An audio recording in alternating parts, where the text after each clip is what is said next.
just how to begin it. False start. And here we go. Show number one, episode number one of the What's Good Under the Hood podcast. I'm Andy Woods from 97.5 WCOS. Greg Hood on the bottom of the screen, owner, operator, and everything too, the guru of Mazda of Columbia. And on the top left, as far as I see it, Rob Sanders of Fox Sports Radio, as you see behind him, 1400 AM. What's up, fellas? Not too much. I'm a little concerned about you, though, because I noticed all your name letters are in uppercase. You got an ego problem or something? I have a major ego problem. That's a great way to start, you know. We've known each other for a while, and you should know that already. I do. So let's introduce people to what we're going to be doing on the podcast as far as what we think we're going to be doing, because there are rabbit holes we will find our way down eventually, probably sooner than later. Probably today. Yeah, I wouldn't doubt it. Greg knows everything about cars, the buying process. He's been doing this for how long have you been in the business? I got in the business in 1983. I wasn't even born yet. I know. I was a year old. I was really early in the process there. I got in the game. But me and my dad had a used car lot in Folsom, California, and I kind of taught myself the car business. And many, many years later, here I am talking to a couple of goofballs. You named that right, Knucklehead and Knucklehead Jr. Exactly. So Rob, what's on your mind today, dude? I prefer Knucklehead number 2, and I'm on this diet. I'm trying to get geared up for my weightlifting competition, but I want to be able to wear this, ladies and gentlemen. What is this? This is my Suns jersey. Phoenix Suns playing in the NBA Finals. I thought that was your singlet that you were sporting with your weightlifting, having your private showing. Playing in the NBA Finals tonight. I will do a private showing just on this podcast of my singlet, but then there will probably not be any more podcasts after that. Yeah, you're right about that. When can we expect the show, Rob? Oh, goodness. Episode number 2, maybe. Do you have to win the contest first in order to do that? You got to lift enough weights. I don't enter things to lose, sir. So it's a matter of picking up trophies. Forgive me. Want to talk about cars? I would love Absolutely. to. If you had some wild question about the cars or the car business, throw one at me. Now, I have a question for you, and I asked you this recently, and I really enjoy the answer. I want to know what is the weirdest, most odd occasion experience you've ever had in all of your years of dealing in the car business. Meeting you. Okay, number 2 on the list. The meeting you again the second time. Looks like we're going to go through the top 5, the same damn thing. Oh my gosh, we have had totally bizarre things. I mean, we've had customers, you always love it when customers are screaming on the showroom floor. They're always exciting. That happens. People don't realize that you get more bees with honey, so you don't need to freak out on somebody. You can kind of just tell us what you want. We're kind of ready to do it. But the best one, I think, was when I had a demo. I was running a store in Sacramento. It was a Olds Pontiac GMC store, but we had a 1-year-old Mazda RX-7 Turbo, and I was driving it. It was a nice little sports car, and one of the salesmen came to me and asked me for the keys to the car because he had to demo it, and I gave them to him. And about 2 hours later, he comes rolling back in the dealership looking very distressed. I said, "What's wrong with you?" He said, "Somebody stole your car. I got carjacked." I went, "Oh, no, that's terrible." So anyway, we called the police and went through all this stuff. Well, they found the car, and they said, and of course they had the key, and I had the second key to the car. And when they found it, the police told us, "Hey, you need to put this someplace secure until you rekey it," because they still have a key to the car because they didn't arrest him. And so anyway, I told the service manager, put the car in the shop, don't take it out, because I don't want the guys coming back and getting it. So the following morning, I'm driving to work, and it's pretty early, and it's kind of foggy, and I'm rolling up on to turn into the dealership, and all of a sudden I see this white RX-7 come ripping out of the parking lot and down the street. The guy stole it twice.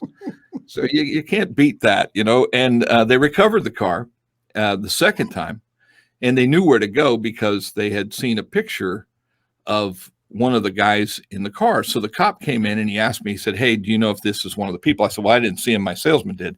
So he talked to the salesman, and he pointed at the guy. He goes, "Yeah, that's him." And he goes, "It's not the other guy?" He goes, "No, it's him."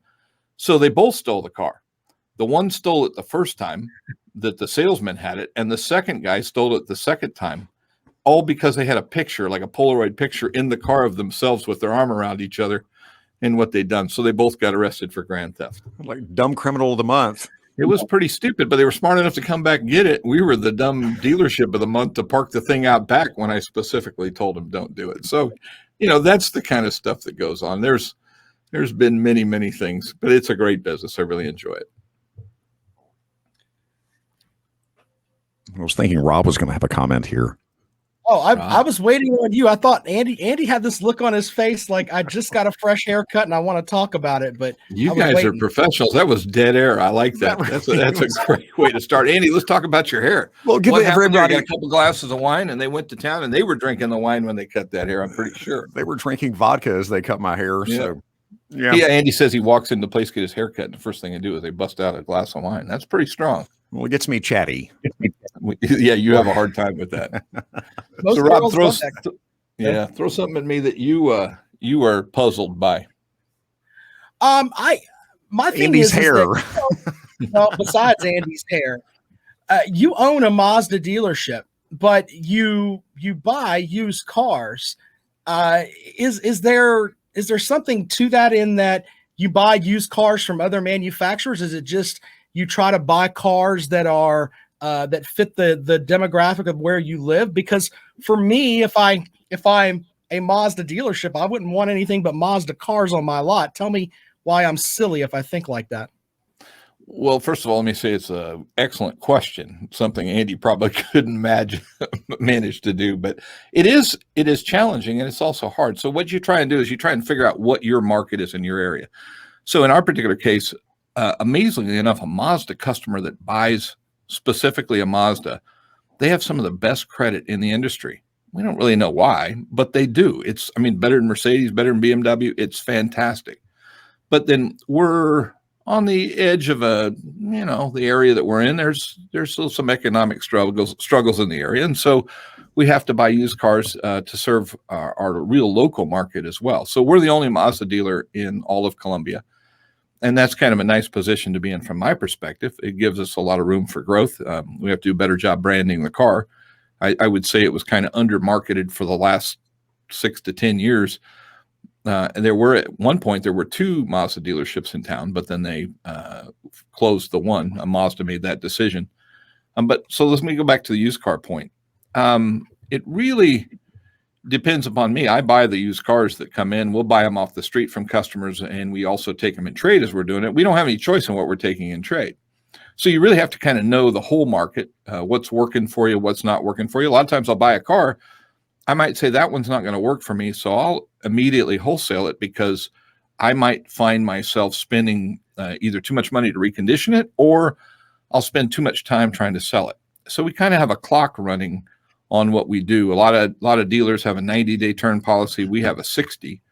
And so we're in a hurry to get them up to the front line. And we know that the turn is how we make money. We're not making all kinds of money on each customer, but if we can take our same money and turn it multiple times in a month, that's a lot more profitable. For example, if I bought one car, and I'll just throw some numbers out there, and I made $2,000 on one car, and then if I sold 5 cars with that same money and I made $1,000, I made $5,000 over the turn instead of $2,000 on the one. So we really work more upon volume in order to do that. So my job is to select the right car. And it's funny, you can take a Honda Accord like Andy drives, unfortunately. I swear we're going to fix that. But grief about my Honda. He doesn't like having car payments, but he's driving a goofy car anyway. But you can take a Honda Accord EX and park it right next to another one, and one of them looks good and saleable and the other one doesn't. And I'm not telling you they're both in bad shape. Some of them just have a certain eyeball to them. And so a lot of times it's how it strikes me as the guy buying it that determines A, the value of it, but B, I know that if I like the car when I'm looking at it and it does something for me, a little emotional, it will do something for the customer, and it's probably a great car for them. So I hope I answered that question, but there are some challenges in doing it. And I was kind of out of the car buying mode. In the previous dealership I was in, I was general manager of 3 dealerships, and I had people that worked for me that did that. So I had to go back to my roots of actually retraining myself on how to buy a car, but I'm actually enjoying it. When you buy cars from people off the street, just regular people, do you ever find anything interesting in the glove box? There's stuff I'm not going to talk about, sir. We have found that's the other part of that question. I mean, we have found some things and trade-ins and in the trunk that I want to know what it is. I want to know sex toys and that kind of stuff. I mean, you People always leave that behind. I guess they got no place else to put it. It's kind of hard to transfer it to your new car right in front of the salesman. Here, let me move this over here. That's why they give you a box and a bag to carry all the stuff out of your old car. And I promise you, I am not the only guy in the car business that has seen this. Of course, we've seen an awful lot of marijuana, seeds and all that stuff. And I am fascinated. I'll tell you what really fascinates me is when people come in to trade in a car and it's absolutely just wiped out. It needs to hit it with a fire hose to clean the thing out, but yet they're out looking at the car they just bought and go, well, there's a little scratch on it right here. Well, in a couple of months, it'll look just like that one. So don't worry about it. They're just looking for something for you to give them money off the car. It's got a scratch. Give me 20% No, I mean, off. it's even after the transaction. It's okay. I'm not picking on people, but that's just the way they are. They're amazingly picking on what they just bought, but they don't take care of it. So an interesting thing is if you ever have absolutely nothing to do in your life, you can go on YouTube and look at these guys that detail cars for a living. And so they'll have a guy or gal that brings in just some absolute blister of a car that I saw one, the person who owned it, and they obviously had a drug problem. They found needles and stuff in the car, but they put their cigarettes out on the center console. They ground them into where it says park, neutral, reverse. They just ground them in and left them there. That couldn't be repaired, but the guy did an amazing job. But to watch him go through the process of cleaning these cars, and I mean, they're nasty. We've been in ones that smell bad. They've got 6 kids. They're all eating in the car, or babies that got their formula spilled on the ground. It's horrible. We were talking about that with the used cars, though. Is there a certain car that you just won't buy? I mean, because I've had bad luck with certain cars, and I would never buy X car. We won't put out there what it was. Well, but something that you just like, I'm not buying that. It's not. Yeah, happening. And it really relates more to the year of it than it is the car. I mean, and I'll point one out, and they're not a bad car. A Mini is a good example. If they're 3 years old, they're fine. If they're 5 years old, they're a problem. There are certain cars that once one light goes on the dash, you're expecting a Christmas tree coming right after it. So, I steer away from certain brands that I know are going to cost me a lot of money in reconditioning. I'm not afraid of weird cars. I mean, weird cars, amazing. I'll give you an example. We had a Cadillac CTS I bought, and I really questioned myself for buying it because I was on an online auction, but it really looked clean. It was a CTS wagon. It wasn't a V, so it didn't have the big motor in it, but it was a 3.6, so it had the better V6 in it. Sport suspension package, eyeballed great. It was black with tan leather, so it had all that going for it. And I actually got it for a pretty good deal. Put the thing online. The first call we got on it was from Las Vegas, and we sold the car, and I believe it went to Atlanta, if I'm not mistaken. But my point is that the cool thing about the internet is it gives, if somebody's looking for a specific car and they're really rare and they're hard to come by, even if they're not necessarily in demand, a 1-off or a 2-off is an in-demand car because there's a certain percentage of the people that are looking for a car that want that one. And if you're the only one that's got it, you got yourself a car deal. What is the best way to get the best deal on a car? When you walk into the lot, because everybody wants to know. For you? No, not for me, because I'm not going to get a great deal. No, we're not going to let that happen. But is there something that a customer can do when they walk in the lot, when they walk in the showroom? Because we all think, man, I want the best deal possible. Can I bring them down? Is there a lot of room? Is there a lot of room in a car? You know what? That's the better question. There is not, and you people will sit out there watching this and go, "Well, he's full of baloney." And I wasn't going to use the word baloney. I like baloney. It's obvious. Anyway, white bread, and mayonnaise. I'll do either Dukes. I will not do Miracle Whip. We can just count that out. So do you put like potato chips on it so you get a little crunch to the sandwich? No, it's good. I'll try it. Yeah, I'm trying to quit. Anyway, nonetheless, what has changed over the years? If you go way back into how the car business worked, back when I first started, which was before you were born, car manufacturers used to do price increase announcements. They used to talk about the model they're coming. They would debut them. Dealers would invite people in for the unveiling of cars. It was really a big deal. And over the years, that kind of went away. And I think the reason it went away is because they got so expensive that they didn't want to ever talk about a price increase. So they tried to keep the MSRP, which is manufacturer suggested retail price. Remember those words? That's what the manufacturer suggests that we retail the car for. But what they did over that period of time is instead of raising the prices of the cars, and this is probably over the last 20 years, 15 to 20 years, they raised the invoice price of the car, the cost to us on the vehicle, they raised it significantly. So I'll give you an example.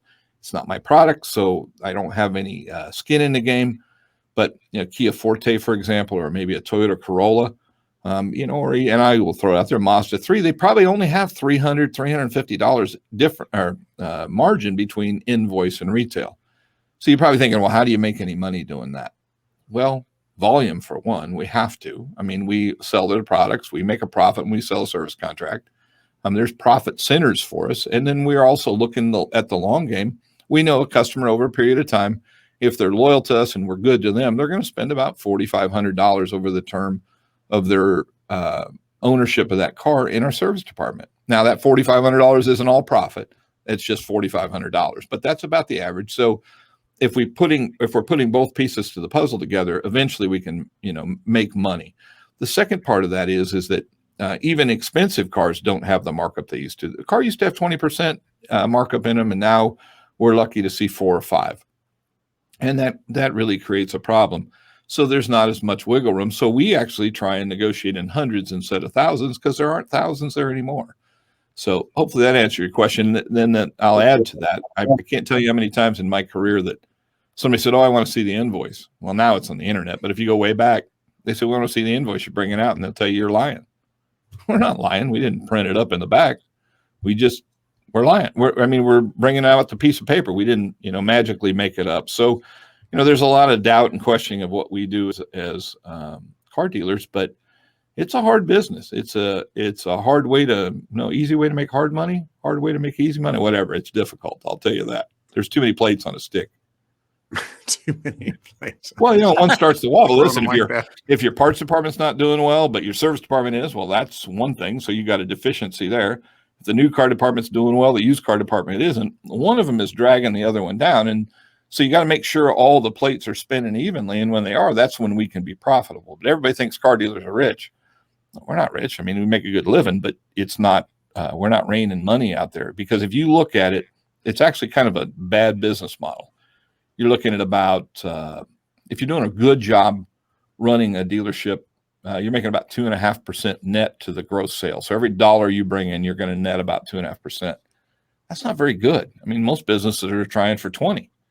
And, you buy a pair of shoes or you buy a shirt or whatever, and that's been marked up multiple times, keystoned and marked up. And we don't have that ability to do that. We can only do it through, a little at a time. Keystone? Yeah, that's when you double the price. So if it costs you $10, you sell it for 20. I thought you were talking about the cheap beer. No.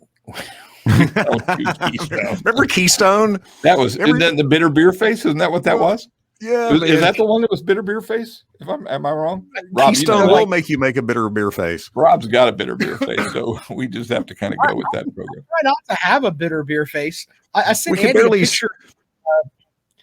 I sent you a picture of me earlier today where I was on my mission trip. Yeah. And I've got to share that. Can you show that? To you. Yeah, I can, but I'll show it to you later on. It's kind of disturbing. You can't I was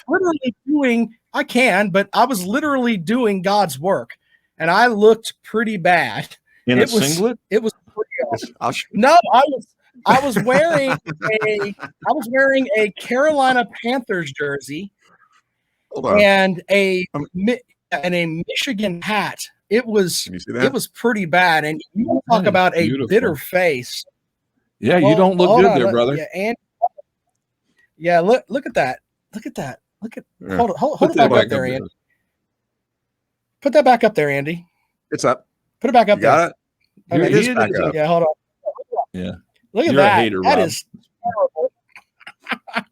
And my reply, should I show my reply to that text? Sure, Probably why not? No, is it that bad? No, it wasn't that bad. I don't think it was, but yeah, it was. Yeah, Look at what. But I think Hold on. I have to show this gift that you sent me recently. You ready for this? All right. Oh, good. I don't know why you sent that to me. It was having to do with something we were talking about. What's It may really have sad been- is I've seen the same one. It may have been when we were talking about you having to wear a singlet at your upcoming weightlifting competition. Oh, gosh. Well, if we could, if we could Yeah, just go through all of our, Uh, see what else I can find. I'm kind of can't nervous show about any of this. I can't show any of this. Anyway, so there you go. conversations can be shown here because we're trying to be a family show here, and which means none of our conversations can take place there. Who's trying? I You know what? I sent a picture to you and both the other day, and I got no response from either one of you. I was like, maybe that's over the line. Which picture did you send? What picture did you send? It was a picture of a football player. I sent it to both of you. We were in a group text together, and then all of a sudden Oh, the I know text what was we were warm, and talking then all- about. We were talking about you going into the grocery store and seeing the warm nuts.